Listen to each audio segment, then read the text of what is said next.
Happy holidays, gang. Come on in, pull up a chair. The Gaming Gang Dispatch is in the air.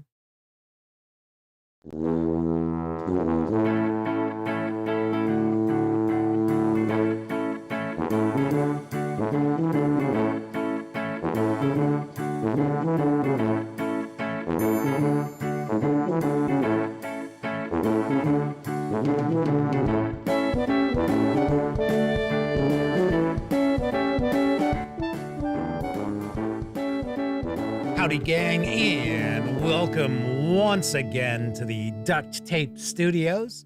I'm Jeff McAleer, your host here at the Gaming Gang Dispatch, brought to you by, shockingly enough, GamingGang.com, of which I happen to be the founder and editor-in-chief. So tonight is Tuesday, December 9th, 2025. This is live stream 1265. Yay, fives are wild tonight. If you're not familiar with the show, let me point out it's super casual around here. Just hanging out, talking about the latest in tabletop role-playing game news, and then normally we will take a first look at a role-playing game release, which is what we're doing tonight. Excuse me. Got a little raspy there for a minute. We're going to be diving on in to take a look at Castles and Crusades Codex Exaltum from Troll Lord Games. So this tackles Celestials, and it's kind of a bestiary. I think we got some new rules in here as well. So we're going to be taking a look at this in just a bit. If you are tuning in for the first look and you're not overly familiar with the show, do want to mention we always tackle the tabletop gaming news first around here. So it'll probably be about 35, maybe 40 minutes before we get on into that first look. Now, if you happen to be watching live, kick your feet up, relax, we'll get to it. I got some cool role-playing game news to share with you anyway. But of course, if you are watching this after the fact, maybe even on Memorex, there are going to be timestamps. About 30 minutes after the stream ends, you will find timestamps. So if you want to jump past the tabletop gaming news, you certainly can. And of course, depending on the device you happen to be watching this on, those timestamps might be right there in the timeline of the video, directly in front of you. Of course, when you're not watching videos on the Gaming Gang channel, be sure to visit thegaminggang.com for all the latest in tabletop gaming news, reviews, and a whole lot more you are not going to find here on YouTube. You know the drill. Get your geek on at thegaminggang.com. And then, of course, because this is a live show, there is chat available. You have to be a subscriber to be able to take part in chat, and you must be a subscriber for at least 60 minutes before you can do so. But if you check off that box and you want to say howdy, maybe get a question, a comment, by all means, fire away. I will do my absolute best to respond. First out the gate tonight is Cthulhu. We've got Semper Buffo, Mike, Pete Strakulich. The Madman is with us, as is Spelling Mistake, Kathy Evans, W. Forge, Kevin R. Smith, and very possibly the lovely and talented Miss Sarah D, maybe lurking in the shadows as our other chat moderator alongside the Madman. So, howdy everybody. Happy holidays once again. Isn't today the beginning of Hanukkah?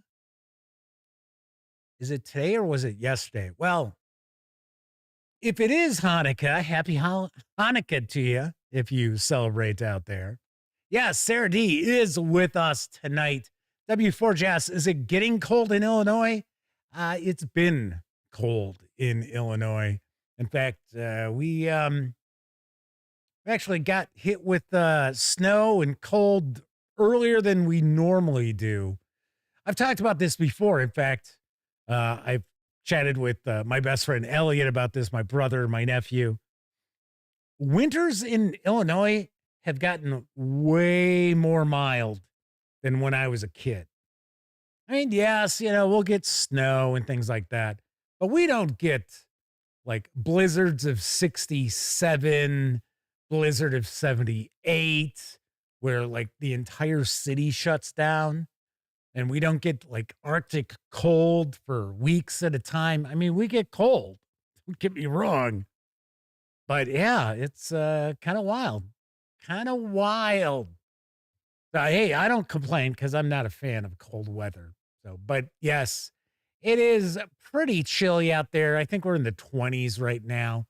Kevin R. Smith says Hanukkah's the 14th to the 22nd.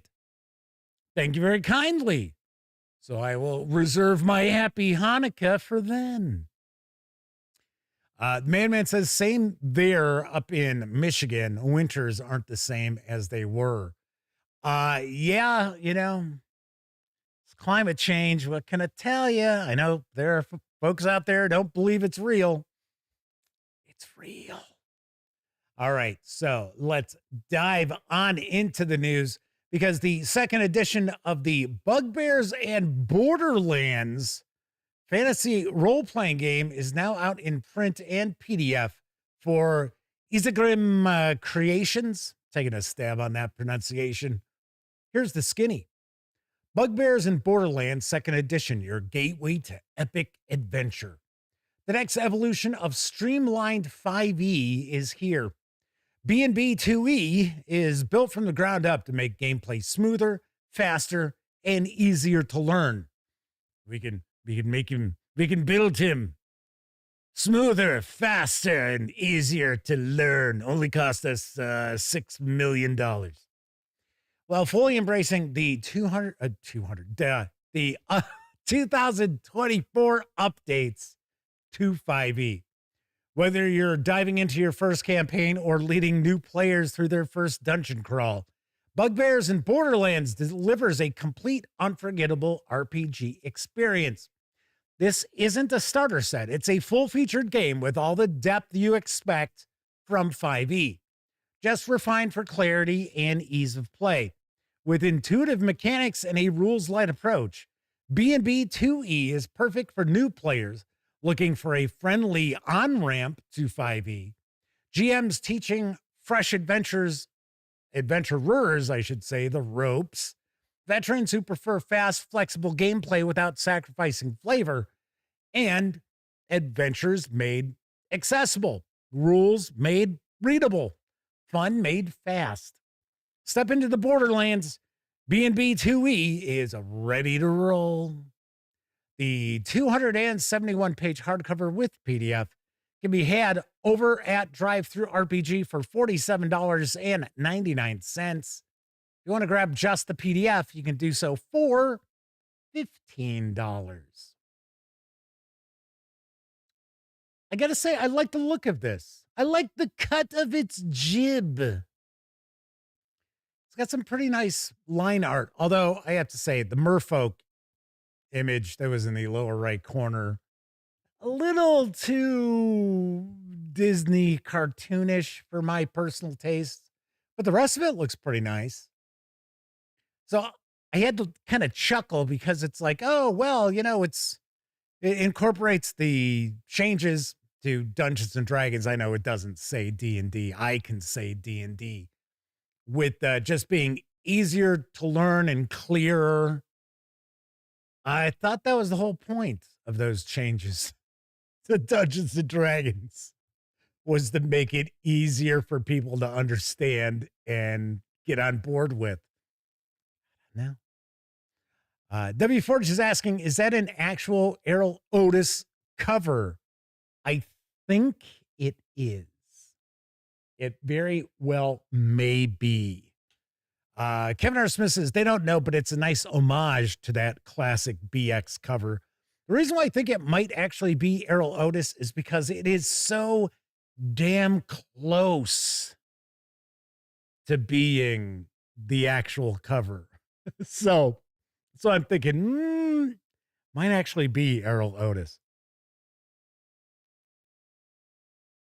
Otis Cave is with us saying that, did I miss $1 million man reference? Well, $6 million. Yeah. Tessie Trekkies also popping on in. J-Man is also hanging with the gang tonight. Madman says they prefer the cold to the heat. If it's cold, I can add more layers. Yes, I tend to hear that all the time. When it's hot, I can only remove so many layers before I am arrested. I lived out in Phoenix, so I know where you're coming from there. But you know, if it's too hot, you just go inside and relax in the AC, or go take a dip in the pool. If it's too cold, kind of like, damn, what can I burn around here? Yeah. Kevin R. Smith says the problem is they've also made some crunchy stuff that was optional, mandatory, like feats.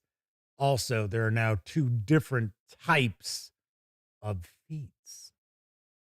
All right, on to our next news piece. Right now, the Tomb of Gazengax. I've been saying it wrong. I think I've been saying it was the Tomb of Gazengax. It is Gazengax. I was leaving the A out. Well, regardless how it's pronounced, it is available for pre-order from our friends over at Gooey Cube. Here's the latest. Prepare yourself, adventurer, to enter the Tomb of Gazengax, a most harrowing dungeon with grimdark themes, inspired by the most legendary roots of tabletop gaming. A challenging romp through a tower of terrors, this adventure invites you into a tale of mysterious lore, perilous traps, Easter eggs, and lampoony fun. Zoinks! Created for levels 6 to 8, this module balances roleplay, puzzles, and brutal encounters that will test your player's intelligence and fortitude. Whether your party is filled with good-hearted heroes or morally complex misfits who come from the island of misfit toys, this sprawling adventure offers rich opportunities for character development, dramatic storytelling, and legendary victories, or complete annihilation. Perfect as a one-off, a turning point in your campaign, or even the beginning of an epic tier campaign. The Tomb of Gazengax stands as a love letter to the classics. Right now, you can pre-order the boxed campaign set. It is going to be available, or I should say it's available for pre-order for either 5e Dungeons & Dragons or Old School Essentials. The pre-order price right now is $70, which happens to be $10 off the MSRP. And if you're kind of curious when this might arrive, you can figure probably a couple of months. I do believe it is on the slow boat from China as I speak. Maybe we'll get a chance to take a peek at it. I hope so. Hope you've been enjoying the first looks from Gooey Cube releases. We've had 4 box sets. Took a peek at the 3rd one. And the fine folks over at Gooey Cube were nice enough to actually give me a shout out in their newsletter. Although they, for some reason, thought that the video last week was the first of the box sets I had taken a peek at. And it was like, no, it's actually the 3rd. I did mention it would be the first I do a review of because it is designed for starting characters. It's for first level and up. But still, I thought it was kind of cool that they were like, hey, check this out. I was like, nice. Hey, I got to say, there aren't a whole lot of companies out there who bother to even retweet or share coverage that they get from outlets, let alone add it to their newsletter. My friends over at Cobalt Press do that. Now we've had Gooey Cube do that. And I think, if I remember correctly, Pinnacle Entertainment Group has done that. And so has Chaosium Inc., actually. All right. All righty. Let's see. Lord Cost 2000 is here. The Madman says they're still in shorts and a t-shirt in the house and for short periods outdoors. That I would not be doing. I do tend to, like, this time of year, have a t-shirt and like sweatpants, something like that, or like flannel, sleep pants. But yeah, I don't go hanging around in shorts. Yeah, especially not down here in the duct tape studios. That is for certain. Said that spending time on a boat in the Great Lakes in December provides a new perspective on cold. Yes. And hey, we just had the 50th anniversary of the sinking of the Edmund Fitzgerald last month. I actually listened to the audiobook that came out about it. It was pretty interesting. Pretty good stuff. Max Apocalypse is also joining us. Kevin R. Smith says they went and took a peek at their Bugbears and Borderlands PDF. The cover art is credited to Chet Minton. I gotta say, pretty damn good homage. So there is that. Chris Lundgren's popping on in once again. Good to see you. Moonrise Long, there is a new bundle which features role-playing games based on Blades in the Dark. It is available over at Bundle of Holding, and I've got the deets on the Forged in the Dark deal. Adventure. This Forged in the Dark Bundle 3 is the third array of recent standalone tabletop role-playing games that use the Forged in the Dark rule system based on John Harper's Blades in the Dark from 1-7 Design Studio. With the ingenious and fast-playing Blades rules, you'll assemble your crew and rise through the ranks of criminal factions, mecha pilots, cyberpunks, far future sharpers, or the incalculably powerful U.S. Food and Drug Administration. Yes, the FDA. For just for just $9.95. Now I can't tell the difference between numbers. I tell you, for $9.95, you'll get all three complete games. In the starter collection has a retail value of $50 as DRM-free PDFs, including a family of blades. A crime family is forced back together for one last job. Pull me back in every time I'm out. Disaster Wing. Teenage mecha pilots balance school, romance, angst, and battles against Swarm Fleet Zeta, the mechanoid parody battle group Ariman, and other homicidal aliens. And then, of course, we've got the game that started it all, Blades in the Dark. It's John Harper's seminal role-playing game of heists and factional infighting in the darkly fantastic streets of Duskball. And if you pay more than the current threshold price of $20.05, probably has changed by a few cents by now, you'll level up and also get the entire bonus collection with 4 more games worth an additional $68, including Chew. Investigate food crimes and uncover bizarre conspiracies in this licensed game based on the Chew comic book series from Image Comics. Syntheside, Sharpers in the Dark. Daring human rogues fight for survival in a synthetic-ruled stellar empire. Neon Black. Build a community to fight the man in a grim cyberpunk future. And then there's Action Potential. Transhuman body swapping across a far future galaxy. You can take advantage of these savings through December 22nd. So, nice mix of Forged in the Dark role-playing games, including the aforementioned Blades in the Dark. Gots to like that. No Limelight Productions has popped on into chat. Welcome back. All right. You want to save some more money? Well, I'll tell you what. Fanatical is currently offering a classic GDW Traveler bundle for pennies on the dollar.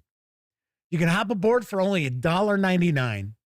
If you want, you can go all in for $15 and you will score all 61 PDFs which are on offer.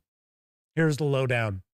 Jet yourself off into the stars for adventure, intrigue, conflict, and more with the Traveler Classic RPG Collection. This brilliant bundle comprises 61 RPG books to get yourself gaming in the vast and vivid science fiction universe of Mark Millar's award-winning Traveler.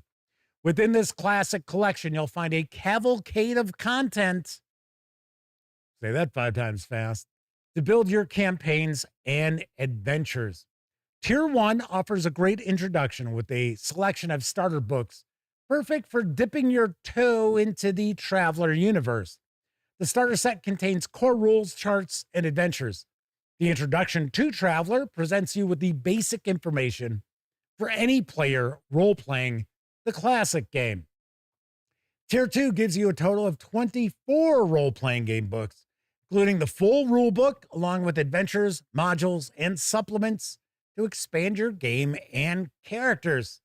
Now, Tier 3 is where all the galactic treasure is found, unlocking the full selection of 61 role-playing game books that will keep you engrossed in the Traveler universe for light years. This tier is jam-packed with campaigns, source books, adventures, supplements, and more. Snap up your copy today and take your game night to far-off worlds full of adventure. The content in this bundle does have compatibility with the newer Traveler editions. Now, all of these products are included by way of Drive-Thru RPG. So if you jump on board this classic bundle, you'll get all of these in your Drive-Thru RPG account. Very nice. Not too long ago, Fanatical did the same thing with Twilight 2000. And they included just about everything. In fact, it may have been absolutely everything from the first and second editions. In fact, I think it might have been 80 PDFs. It was the same kind of thing. It was like $15, maybe $20. It was wild. So I tend to try to keep my eyes peeled on Fanatical because sometimes these bundles don't generate a lot of heat, I guess I will say. I mean, come on, it's classic Traveler, right? It's been out for decades upon decades upon decades.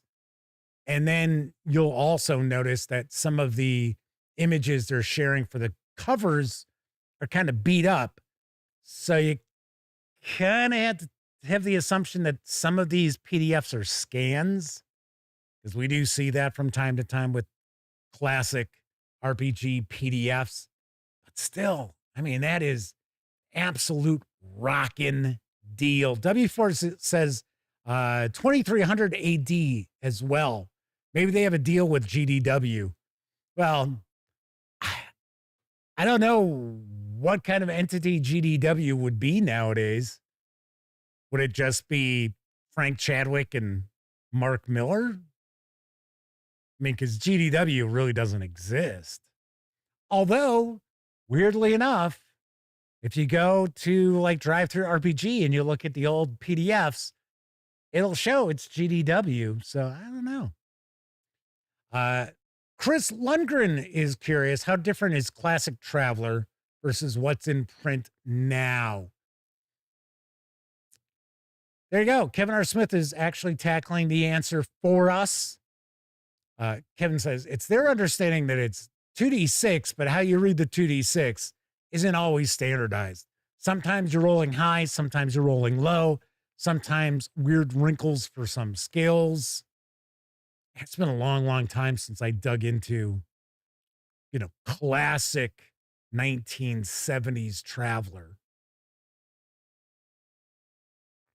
If I remember correctly, when you're making an attribute check, which I don't think I don't believe it was called a check back then. I think it was just, an attribute roll or ability roll or what have you. I seem to recall you had to roll under. it may have been equal to or under, but for some strange reason, my brain is telling me it was roll under. So if you had, for some ungodly reason, a 12, if you rolled a 12, you still failed. Now, I could be absolutely wrong, but still, this is a fantastic deal.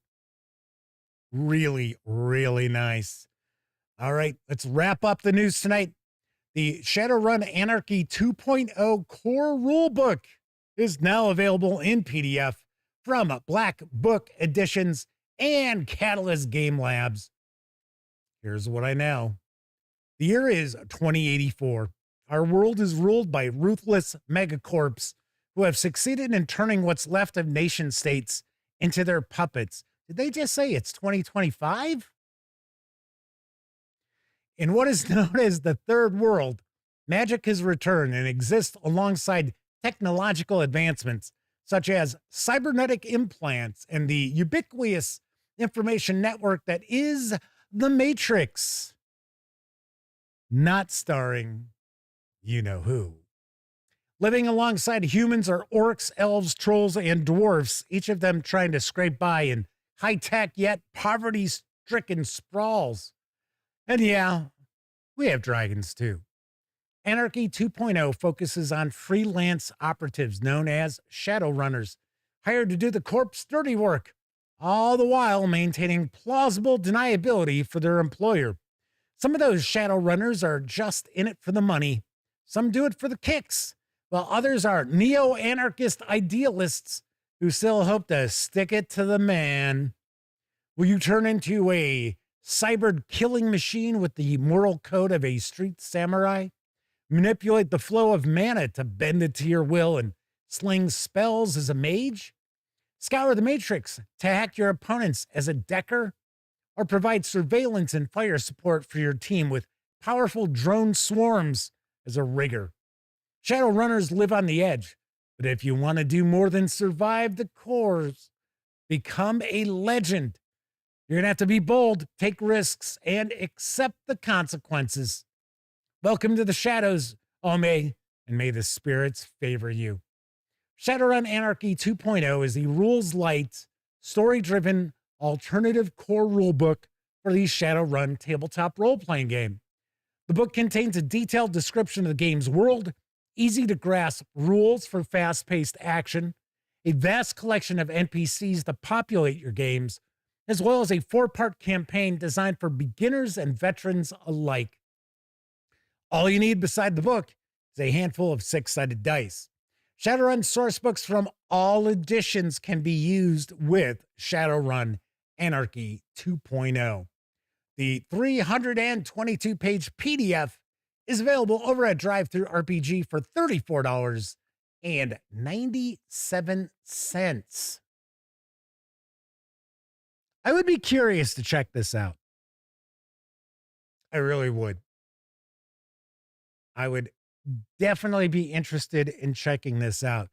I will also mention that this is essentially from Black Book Editions, but they are a French company.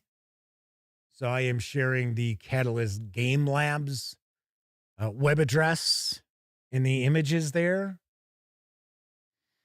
Just so you know, it's, like I said, it's only available in PDF right now. So that would be over at DriveThruRPG. Kevin R. Smith says they've got the little black books in PDF from a bundle of holding. They haven't looked at them in a while. Yeah, I probably have not looked at a classic traveler book in 35 years. Classic traveler, like the little black books, like Kevin's talking about. So yeah, like I said, my brain is just, for some reason, telling me those were roll unders for like ability checks. But, once again, could be wrong. So to follow up on that real quickly before we wrap up the news tonight, nowadays with Traveler, it's still 2d6, but you're always looking to roll high. So you'll have a target number A lot of times it's 7, sometimes it's 8. Chris Lingard says, what? Jeff likes something from Catalyst Game Labs? No, I said I'd be interested in checking it out. I've said it before. I don't have a problem with Catalyst Game Labs. It's just everybody tells me how broken their rules are. That's all I can tell you. I can only go by what people tell me.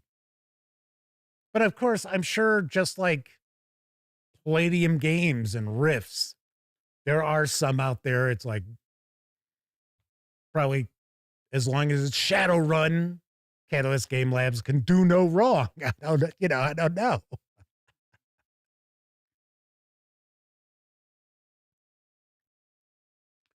Chris says still needs to check out Time of War, which I believe is the Battletech role-playing game Chris pointed out a couple of weeks ago.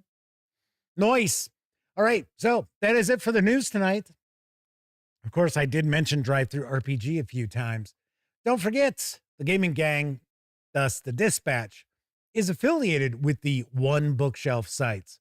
So if you're going to go visit Drive-Thru RPG, Storyteller's Vault, Dungeon Masters Guild, Wargame Vault, any of the multitude of One Bookshelf sites, stop by thegaminggang.com first, click on one of our banners. That way, if you happen to make a purchase, I get a small portion of that sale. And all those nickels, dimes, and quarters essentially keep thegaminggang.com around. I always say it goes a long way. Now, it's essentially that's how it's paid for. So there is that. And I will also mention, if you are, say, planning on going to like Dungeon Masters Guild, and you go to thegaminggang.com and you only see, it's only Drive-Thru RPG there. Just click on it. When you get to Drive-Thru RPG, you can click on the link that takes you over to Dungeon Masters Guild. It will still populate our affiliate link. So our affiliate code will still be tied into it. So if you do make a purchase there, we'll still get a little commission on that. Just so you know. Of course, if you like the video, by all means, give it a quick thumbs up. If you like the video, if you dig the channel, if you find the Gaming Gang to be a valuable resource, hell, if you just like what we do, you can also support the outlet in a couple of other ways. First, by making a one-time donation by way of PayPal. Hell, you can buy me a 2-liter bottle of soda. Look at that logo right there. Yes. Yeah, I'm so into merchandising, right? And of course, you can also become a monthly member of our Patreon. You'll find links in the show notes. And for some oddball reason, I am not seeing all of our Patreon members, which I always give a shout out to. So hold on one second. Let's see if I can find these real quick, because, I like to do that. I always like to provide that, give a shout out on every live show. And survey says, did I find it? Yes. So big thank you to Adrian Carpio, Gustavo Cavalho, Herman Lutman, Jason Lawman, Kubal, Kevin R. Smith, Sean O'Donnell, Talzek, Dan Webb, Game Cat, Kevin King, Pete Stracklich, RPG Munch, Tessie Trekkie, Tier 2 DM, Agile Monk, and the Madman. Thank you very much. Sorry it took a couple of moments to track that down. Reason why is because I actually was using an old laptop, which I'm going to try to utilize for Fantasy Grounds. I mean, it's not ancient. It's a laptop I gave to my mom, and then we kicked in and bought her a new laptop. So it's like, well, I guess I'll take that back since I gave it to her. So I think it's got the horsepower to do it. So anyway, so I was like, kind of working on the fantasy ground stuff. And I was like, do I want to shut this down and go get the main laptop I use? I'm like, no, let's just do it on here. So I was like, I forgot to add the Patreon members. No. Pete Stracklich asked if I got his package. Yes, I just got it today. I was going to talk about that. So Pete Stracklich sent me a package. So it has Pervasive Corruption. I don't know if this is like some rules for Lamentation of the Flame Princess. Lamentations, plural. Also, The God That Crawls. Isn't this the adventure with the zombies? I know, spoiler alert, right? Some strange reason. I thought this has like a bunch of zombies in it. Like that's like the big holy shit moment. Oh, okay. So this is for Dungeon Crawl Classics. As well as still in Shrink, an old SPI war game, Leningrad, which, I mean, this is like super light. This was like one of their, I think they were like $8.95 or something like that back in the day. I thought that was really wild. Thank you very much. And then the main attraction, which we'll actually take a look at next week, Tome Adventure Volume 4, The Purple Planet, which I guess Pete Stracklich had an extra copy of. So they sent this along. So we will actually dive on in next week and take a peek at this. Very nice. I got to say, I'm kind of curious what's going on with Goodman Games. I got that bundle that was over at Humble Bundle and paid the shipping and stuff. This is like 2.5 weeks ago now. Still haven't heard anything about this package. I'm like, are they waiting until the bundle ends? Because I think it ends this week before they start doing anything. I mean, that's not too cool, to be honest. I don't know. So Chris Lindgren says they were shocked. One of their friends went to Shuffle and Cut in California, saw people playing Captain's Edition Starfleet Battles, and the store had the box set on the shelves. Yeah, because isn't that available through Armorillo Design Studio?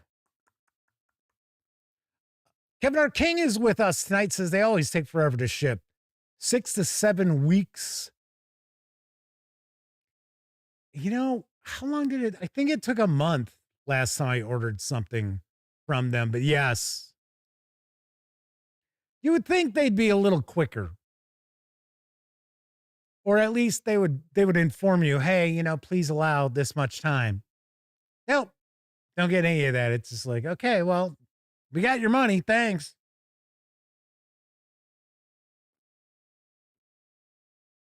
I've heard some less than generous things recently about Goodman Games. I don't know. I'm not going to repeat it because I can't tell you if it's true or not. But yeah, kind of surprised. Chris Lundgren says they were glad to see it coming back into the public eye as far as Starfleet Battles. I don't think it's really making any sort of a comeback. I just think there are some people out there who are huge proponents of Starfleet Battles. I loved Starfleet Battles. We picked up the Ziploc bags of Starfleet Battles, like the first 3? And we loved it. We played the hell out of it. Everybody in the Gamers Guild, the club I was part of in high school, we were all into that. In fact, funny enough, I still remember I played the Gorn. I always played the Gorn. I think Elliot almost always was Federation. God forbid if Elliot was not going to be Federation. That would probably be a problem because he's like the major Trek fan out of the gang, right? Although I like Trek. I like Star Trek quite a bit. But there was also a game that Starfleet Battles is actually based on called Starfire. And there were 3 games. And they did the same kind of thing that Starfleet Battles did, whereas they built onto what came before it. Now, it got to the point where it was just kind of like Car Wars. Car Wars first came out. Car Wars mechanically was relatively dense. But, all games were back at the time. I mean, all boutique games, I will say. All the kind of games that we played in the Gamers Guild at Lane Tech High School had, crunchy mechanics in that. So that was kind of par for the course because we were so used to Avalon Hill stuff, right? SPI stuff. Victory Games came along after I wasn't Victory Games like 90s. So yeah, that's way after high school. Anyway, Chris Liner says, I remember that as well, around 1985. I want to say Starfire came out probably early 80s. And they were in the larger Ziploc bags. So they were almost like A5 zine size. In fact, they may have been A5 size. And then you would have a counter sheet, stuff like that. So the thing with Starfire was, rather than having, if you're familiar with Starfleet Battles, you've got these boxes that represent different operations of your starship, plus shields. So, you've got a bridge, and the bridge might be 3 damage boxes, or you've got engineering is, 3 damage boxes. Your photon torpedoes, your photon torpedo bays take up so many boxes, so on and so forth. So as your shields get destroyed on a side, and you're having a harder time bringing your shields up, the ship starts taking damage. So what they did with Starfire is, rather than have this kind of visual layout of the ship, it was just a line. It was a line of, if I remember correctly, letters. So you would have like the center of the ship would be like the bridge, and it's engineering core, whatever, right? And then you would have like on the outside at each end of the line would be like S, S, S, S. So those are all shields. So the game played a lot faster than Starfleet Battles. And you could play fairly large engagements with it. I definitely recommend checking it out. Last I heard a few years ago, it was still available. So take a look for Starfire board game. You will find whoever has the rights to it now. But yes, Starfleet Battles, last I heard, is still in production. And it is from Amarillo Design Studio these days. W4 says, I remember Starfire being digest size, except maybe Starfire 3 Empires may have been the standard 8.5 by 11. Could be. Chris Lemner asks, can you even find the game? It might be available as a digital download. That would be my guess. Maybe it's a print on demand, possibly. And then again, this is years ago that I took a peek to see if it was still around. So Can't tell you if it's still available or not. Like I said, if it is, I wouldn't be shocked if it's a digital download now. $4.99, which I think was about the price of it originally. Yeah, those Ziploc games were a lot of value packed in those. Although some of the micro games were not the greatest, but then again, they were like $1.99 or $2.99, so wasn't that big a deal. Chris Liner says they like the Car Wars card game. It's a blast, easy to play. I don't recall if I ever played the Car Wars card game. We eventually got to the point where when they started adding in like aircraft and boats, and I think it was the tanks, where we were finally like, yeah, I think we're done. I think we're done here. Plus the game just ran so long.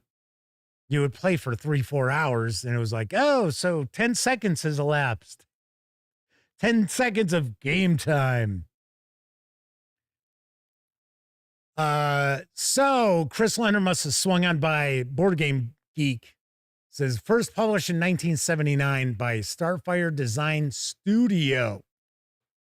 Yeah, there you go. But it was sold, at least early 80s. It was sold by, almost positive it was Task Force Games. Maybe not. Because there were a few, Ziploc micro game companies out there. All righty. So tonight we're going to dive on in. We're going to take a look at Castles and Crusades, Codex Exaltum from Troll Lord Games. But first, I think it's time for a brief intermission.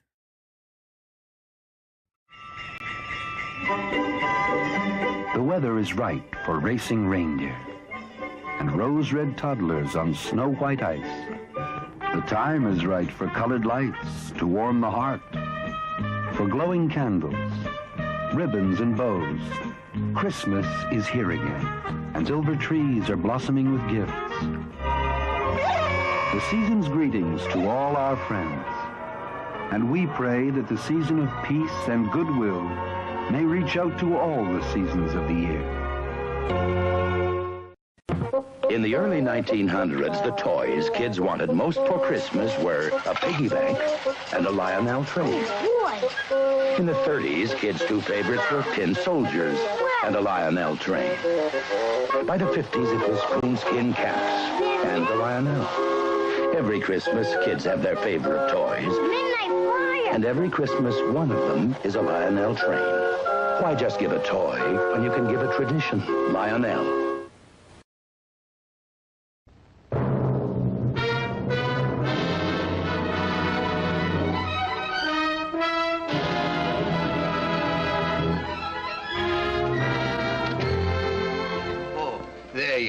Ladies and gentlemen, permit me to introduce myself. I am Mr. Matuchek of Matuchek and Company, the shop around the corner. Now, if you'll be kind enough to take a look at the window, you'll see that we sell some very nice things. Of course, my shop may be a little far away for some of you. It's in Budapest, Hungary, just around the corner from Balta Street. But I'm sure that the bargains you get here will more than make your trip worthwhile. It's the kind of a shop where you get a $3.50 value for $3.48. And now, with your permission, I would like to introduce you to some of the people who work in my shop. First, I'd like you to get acquainted with my head salesman, Mr. Kralik, played by James Stewart. I can buy 24 of these cigarette boxes at Miklos Brothers. What do you think of it? I think it's great. Well, open it. No, Mr. Matuchek, it's not for us. But you haven't listened to it. It plays Ochichornia. Even if it played Beethoven's Ninth Symphony, I'd still say no. No, I just don't like the idea. My first sales lady is Clara Novak, played by the very charming Margaret Sullivan. She argues, too. Listen, I sold as much goods yesterday as anybody else in the shop. 95 Pengo 50 isn't bad for a rainy Monday 3 weeks before Christmas. Did you tell that to Mr. Matuchek? Yes, I did. And what did he say? He said tell her not to come in that blouse anymore. Tell him I won't. I will. Now, I want you to take a look at Mr. Perovich, played by Felix Bresson. He was one of the Russian comrades in Ninochka. He's the typical sales clerk who is always 10 minutes early.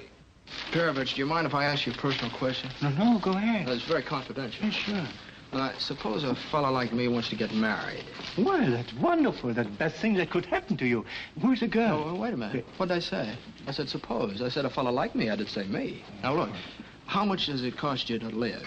You and Mrs. Perovich, leaving out the children. Oh, why fool yourself? And now, I have a real treat for you. You are to meet the Beau Brummel of the shop, Mr. Vadash, played by Joseph Schildkraut. Everybody wonders where he gets the money to dress so elegantly. He certainly can't do it on the salary he gets from me. And no shop is complete without an errand boy. Meet Pepe, played by William Tracy. Mr. Clark, do you think I have to work tonight, too? After all, I'm a child. No, you don't have to stay. You mean it? I'll straighten it out with Mr. Marticek. Thanks, Mr. Clark. So now you go to see your girlfriend. By the way, is it serious? Yes, very. Maybe. Maybe we'll both be engaged Monday. I think we will. I don't want you to misunderstand me. I just said in my case it might happen. Well, as a matter of fact, I can tell you it will happen.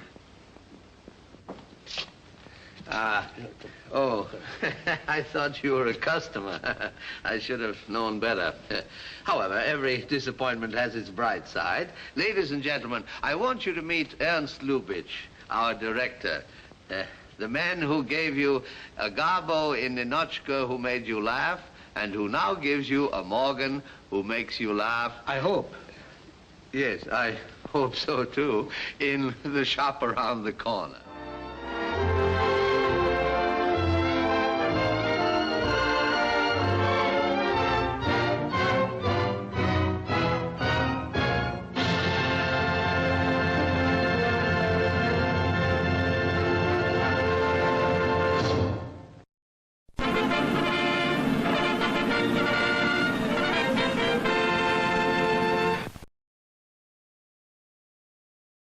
Yes, the shop around the corner. A classic Christmas movie that is pretty much long forgotten. It's a pretty good movie. In fact, what is it? You've Got Mail with Meg Ryan and Tom Hanks is based on that.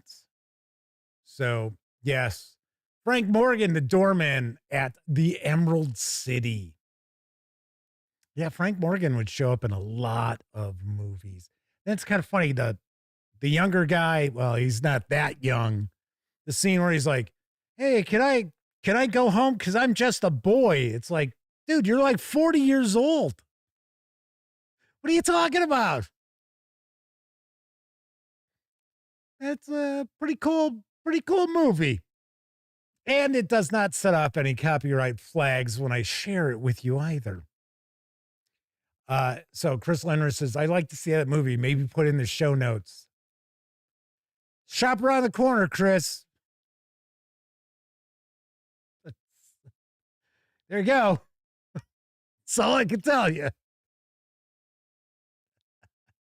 W4 says, I remember when It's a Wonderful Life would play every day on different channels back in the day. Yes. Before, because a lot of people don't understand, It's a Wonderful Life was a flop. Talked about this around the holidays before. It did not go over.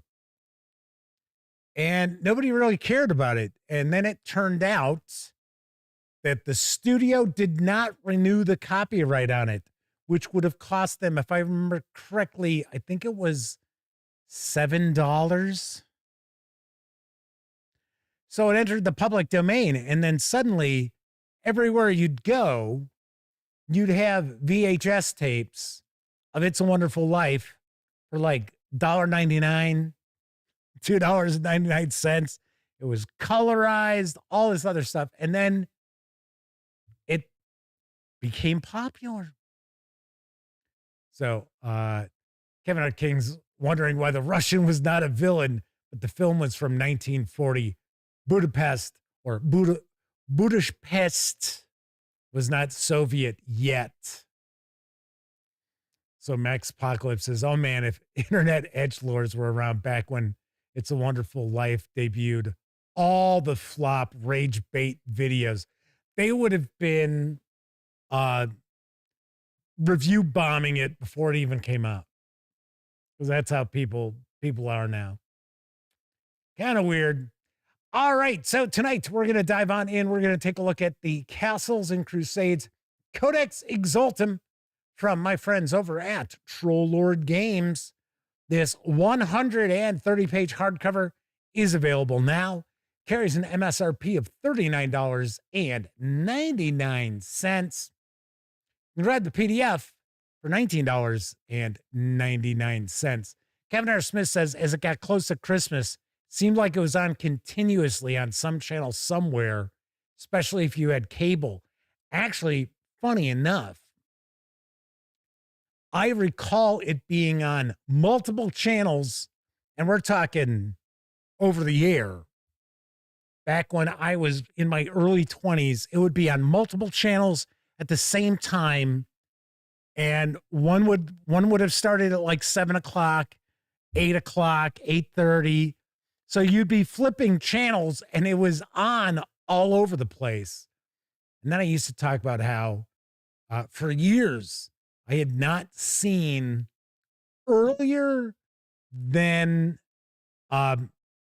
when Jimmy Stewart jumps into the river.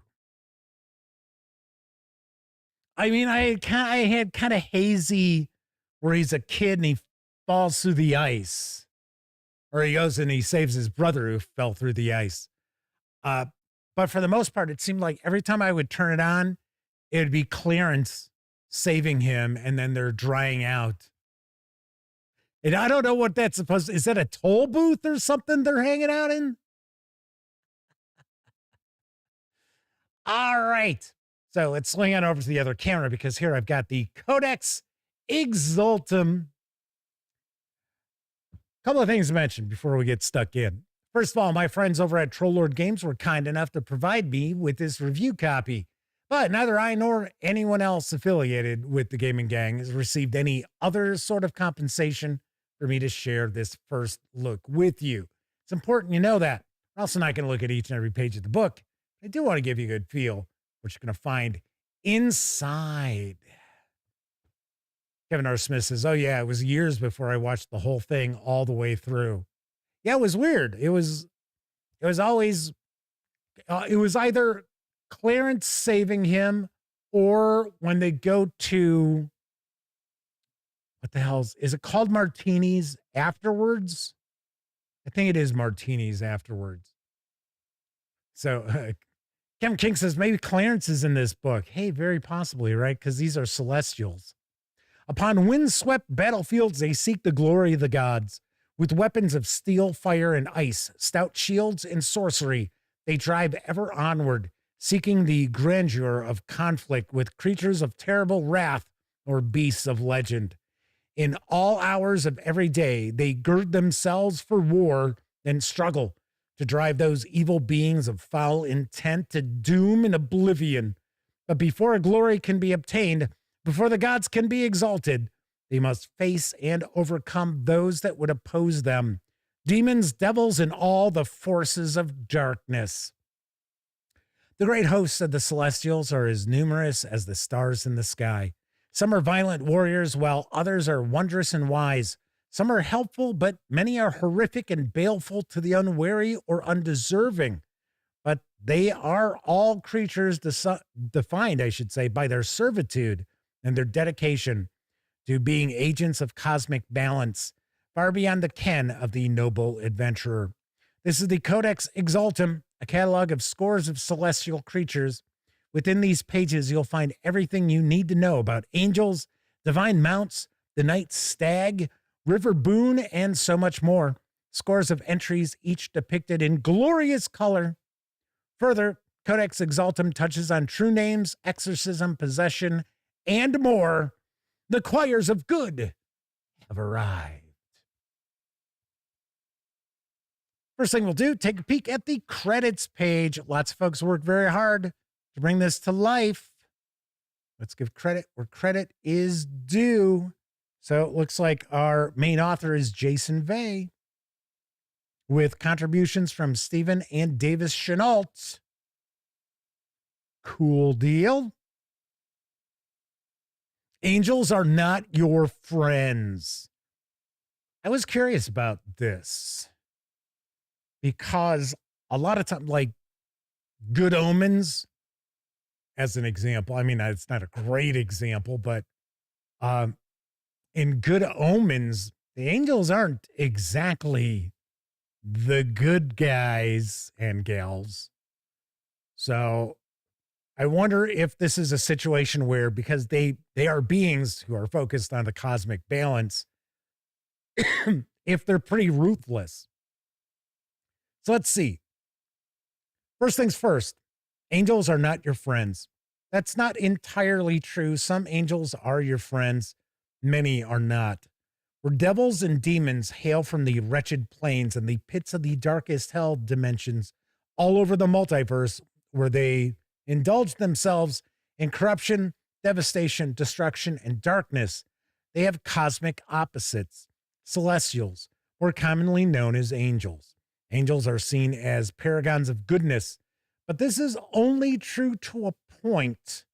They come from higher realms, realms where they serve deities, be it the one god or many gods. They have different names in many cultures. The Zoroastrians,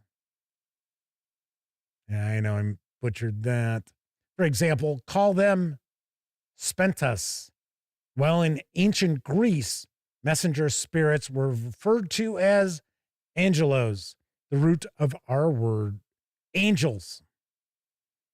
Angels, however, are not bound by moral concepts of good, and an angel's appearance doesn't necessarily mean the heroes have a true ally in their struggles. Angels are as absolutist in their outlook as demons, and while humans murdering humans may be an abomination, angels see humans as lesser beings full of sin and often best wiped out for the slightest transgression. Very nice. Some discussion about Elf Lair Games. I think I've shared some news from them before. And Agile Monk is popping on into chat. Good to see you. I think I've said hello to everybody in chat. If not, I apologize. You know, I'm always trying to say howdy to everybody. So this is giving us some background in Air Day, which is the setting for Castles and Crusades. It's the core setting because, of course, there is a multiverse.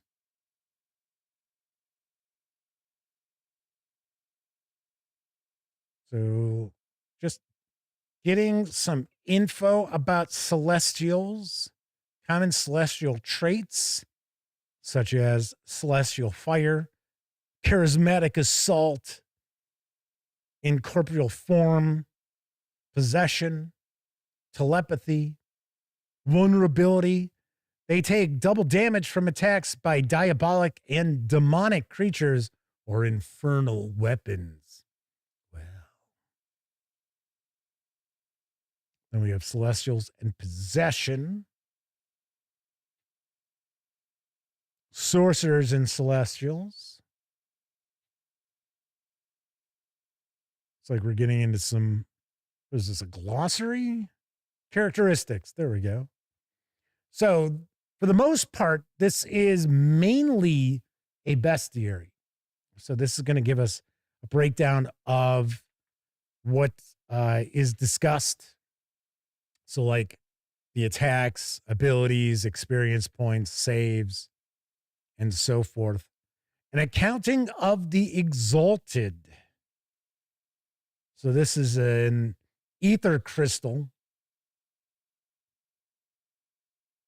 Does look like we have some artwork that we've seen in previous Castles and Crusades releases here. I think this stuff's going to be new for the most part. We'll have new artwork here. The anodyne. we'll dive into some of these here.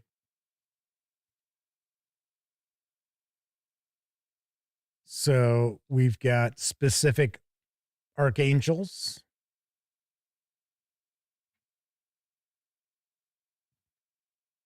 This is if they all have wings. Everything has wings.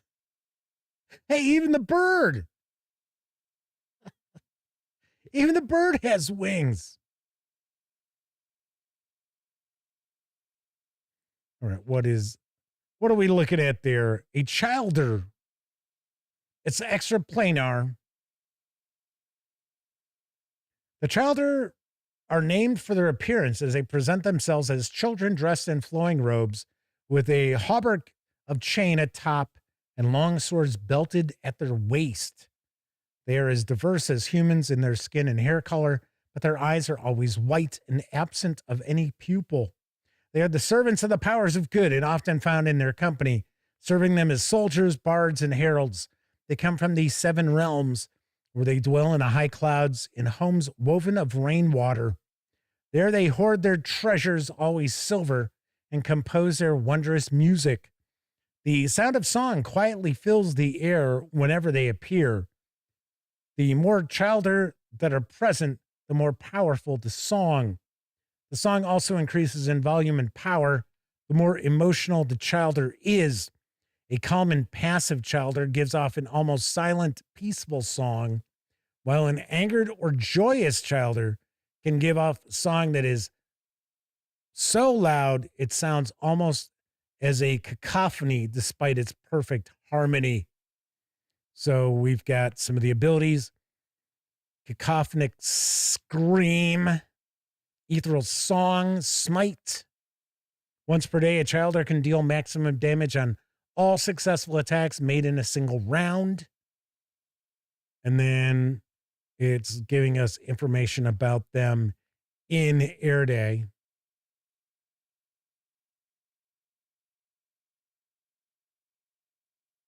For some reason, I think we've seen that piece of artwork before. Maybe not. Next Apocalypse says, even the bird has wings. They have the internet on computers now. Homer Simpson. The ethereal horse. That's kind of funny there. It is Fortune. Oh, that looks cool. Actually used this artwork for our preview, well, my post on X and Blue Sky and Facebook. What is, oh, it's gloaming. They are universally female, slender, yet shapely. They cloak themselves in silvery moonlight, wearing it like a gown. Their skin, however, is a soft blue as fading moonlight, almost transparent.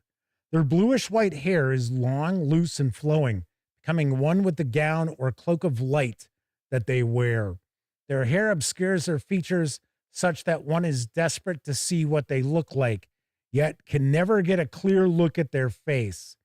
Their faces, however, are dark portals to the gloaming, a realm of dusk where the stars are faded in the soft light of the moon. They always carry a long spear fashioned from the light of the moon, but never wear armor of any visible kind.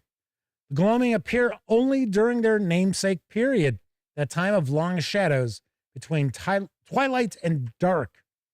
They serve the nature goddesses as warriors and protectors. They hunt evil in the early morning, routing it from the path that their goddesses may walk in serenity and safety. When encountering evil creatures, they attack them. If they deem it possible, they will overcome. However, if they meet good creatures during that time, they might stop and watch over them, giving them warning of danger that might be in the area. If those they encounter follow the nature god, they will join them in battle if they are pressed by some evil entity. They can be summoned at times by druids or other nature-based classes. They speak in quiet voices, almost a whisper, and always offer riddles to those they meet. Such riddles, it is said, can unlock great mysteries if one can unravel their answers. They also often deal with the very secrets of the universe, so few are able to ever divine the solution. So they've got the blessing or curse of twilight, creatures of shadow and whisper, stunning riddles. Sweet. I will say it looks as if every single entry's got a piece of artwork. I always like that.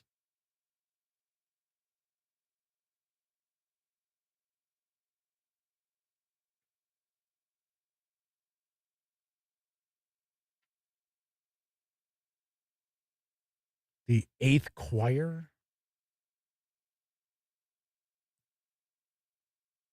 Orinco. The Orinco stands about 18 inches tall on two thin legs. Their arms and torso are also thin, though their heads are overly large with wide disc-shaped eyes. They wear colorful clothing, often matching the flowers of the trees they range in. They are benign creatures with little thought toward violence or curiosity.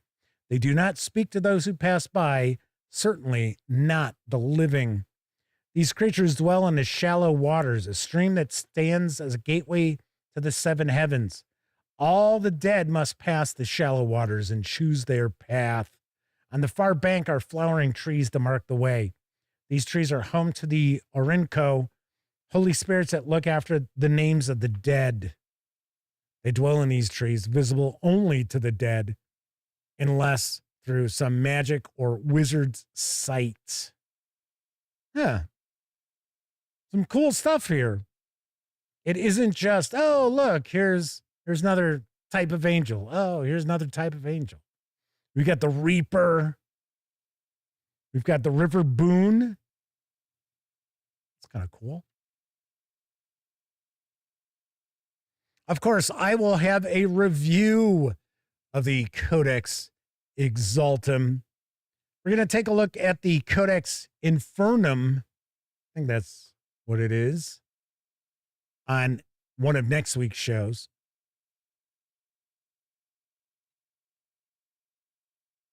It's like quite a few entries.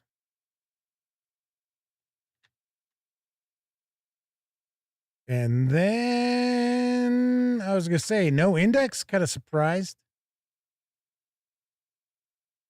But yeah, look at all these entries.